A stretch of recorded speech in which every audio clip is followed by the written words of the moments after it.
নমস্কার বন্ধুরা, আমি সুপর্ণা আর তোমাদের জন্য নিয়ে চলে এলাম গণেশ পুজোর স্পেশাল ভিডিও। তো আজকের ভিডিওটি প্রথম থেকে শেষ পর্যন্ত দেখার অনুরোধ রইল, কারণ এই ভিডিওটিতে আমি গণেশ পুজোর মাহাত্ম্য কী, গণেশ পুজো কেন করা হয় ইত্যাদি সম্পর্কে খুঁটিনাটি আলোচনা করব।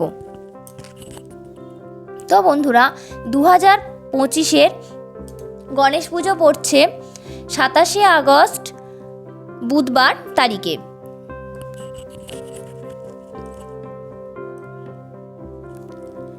গণেশ পুজো আমাদের কাছে খুবই তাৎপর্যপূর্ণ, কারণ মনে করা হয় গণেশ চতুর্থীর শিকড় 17 শতকে মারাঠা সাম্রাজ্যে যখন ছত্রপতি শিবাজি মহারাজ জাতীয়তাবাদ এবং ঐক্য প্রচারের জন্য এটি উদযাপন করেছিলেন।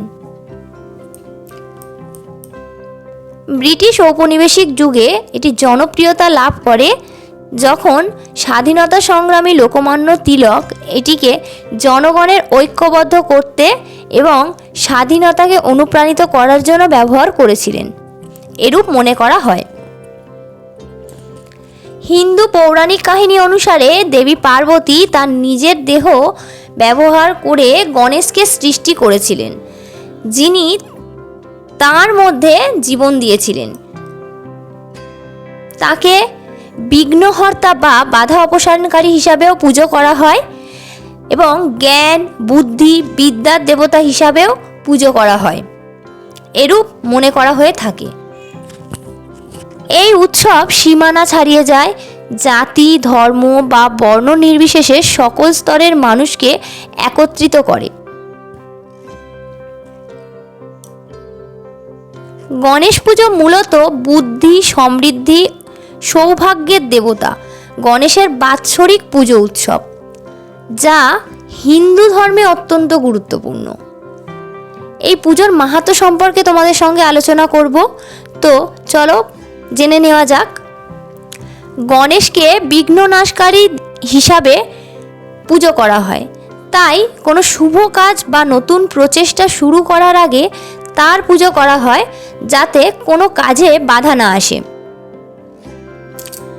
গণেশকে বুদ্ধি ও জ্ঞানের দেবতাও বলা হয় এবং তার আরাধনা করলে জীবনে জ্ঞান ও প্রজ্ঞা বৃদ্ধি পায়, এরূপ মনে করা হয়। গণেশকে সৌভাগ্য ও সমৃদ্ধির দেবতাও মনে করা হয়। বিশ্বাস করা হয় যে এই দিনে গণেশ ভক্তদের জীবনে সৌভাগ্য ও সমৃদ্ধি নিয়ে আসেন। শুধু নতুন কাজ নয়, যে কোনো শুভ কার্য, উৎসব ও অনুষ্ঠানের শুরুতেও গণেশকে আবাহন করা হয়। হিন্দুরা বিশ্বাস করেন যে গণেশ চতুর্থীর দিন গণেশ তার ভক্তদের মনোবাঞ্ছা পূরণ করতে মর্তে অবতীর্ণ হন।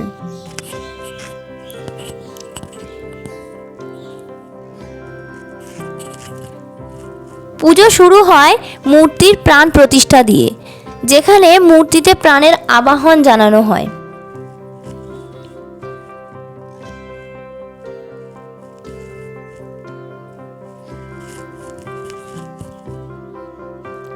গণেশকে নিবেদন করা হয় মন্ত্র জপ করে গণপতায় নমঃ, এই মন্ত্র দিয়ে গণেশকে নিবেদন করা হয়। এই মন্ত্র অর্থ হলো প্রার্থনা, এমন অর্থ বহন করে যা নতুন কোনো কাজ শুরু করার আগে উচ্চারণ করা হয়। সুতরাং গণেশ পুজো একটি ধর্মীয় অনুষ্ঠান নয়, এটি ব্যক্তিগত, পেশাগত জীবনেও সাফল্য এবং সমৃদ্ধি লাভের একটি উপায়।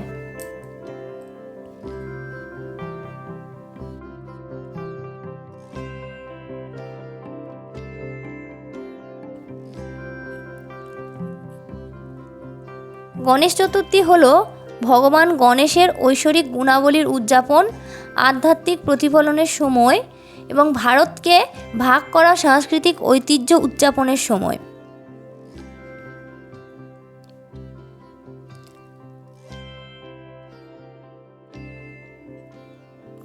তো বন্ধুরা, আমার এরকম নতুন নতুন ভিডিও যদি তোমাদের ভালো লেগে থাকে, অবশ্যই কমেন্ট করে কমেন্ট বক্সে জানিও।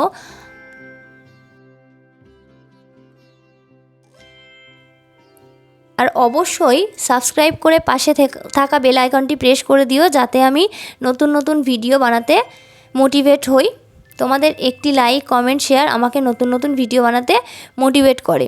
তো দেখা হচ্ছে পরবর্তী ভিডিও নিয়ে। ততক্ষণ পর্যন্ত সবাই ভালো থাকবেন, সুস্থ থাকবেন।